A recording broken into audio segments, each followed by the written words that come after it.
It's time for Front Office Insights presented by Sage, and we are excited to be chatting with Brandon Gomes. He's the general manager of the Los Angeles Dodgers, standing by as his club gets ready to take on the Milwaukee Brewers. NLCS Game 1, Snell against an opener in Aaron Ashby, and Brandon joins us now. Brandon, good to see you. Congratulations on another great run for this Los Angeles Dodgers team. We were waiting with bated breath to find out if the Brewers were going to start. How did your group deal with that? I think kind of had a general sense of, when they didn't actually announce a starter that it would be an opener, and, just prepare for a few different options and, get out there and game plan as much as we can. And then once it became official, circle up and go from there. How much game planning do you take into account the 6 games that you already played against the Brewers earlier this year? A lot's being made that the Brewers beat you guys all 6 times. Do you look at that as legit intel, or are these two teams so different right now? Yeah, I think it's part of the equation. We're a different team. They're a different team right now.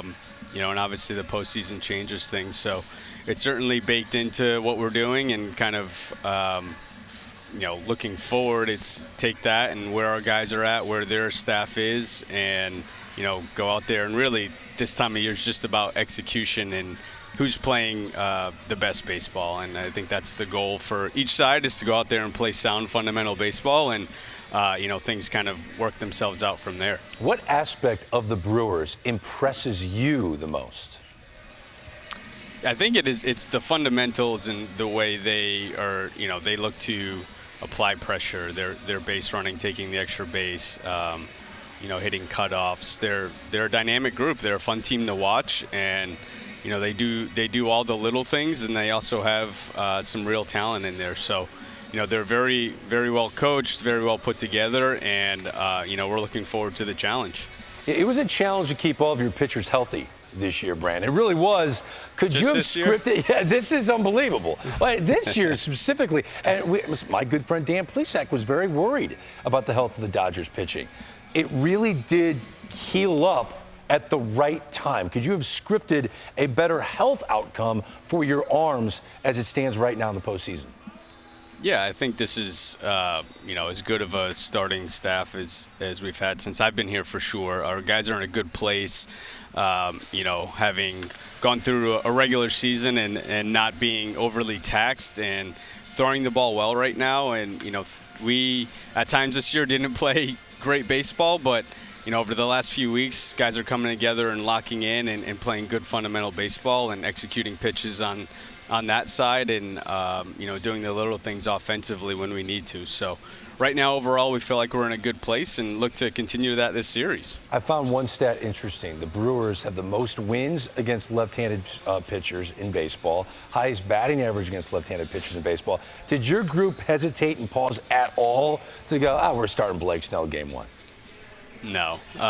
Blake's been great for us, and he's somebody that loves this big moment, and we know the challenge that's ahead, and they're obviously a very talented team as well. But, we didn't think twice about Blake being our guy here. When you signed Roki Sasaki, did you ever think his role would be what it is right now in your bullpen? No, to be quite honest.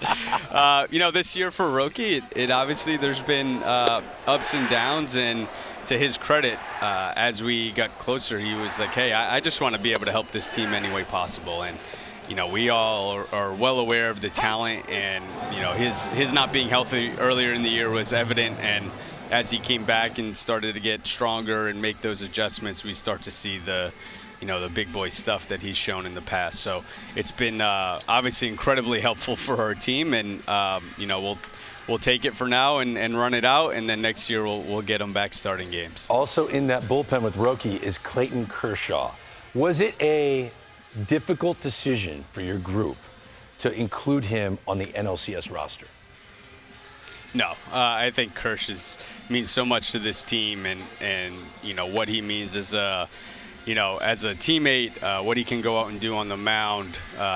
We felt like it was important for him to be a part of the group and going out there. And we know he's going to help us win games in a lot of different ways. So we're excited that, we've got hopefully a few more series with Kersh as part of the Dodgers. And what's the latest with Tanner Scott, the left-handed weapon that you guys signed in the offseason? How is his health right now?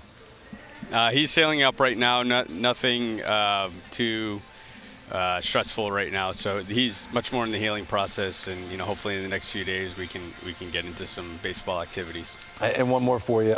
We had a little wager on our show, where if I believe Shohei Ohtani's going to start Game 2, Dan Plesac said he's not going to start Game 2. And if Ohtani does not start Game 2, Dan gets to open up a bottle of champagne and pour it on my head live on the air. I get to do it to Dan if Ohtani does start Game 2. So I'm talking to the GM of the Dodgers, so you can settle this. Who's going to start for the Dodgers Game 2?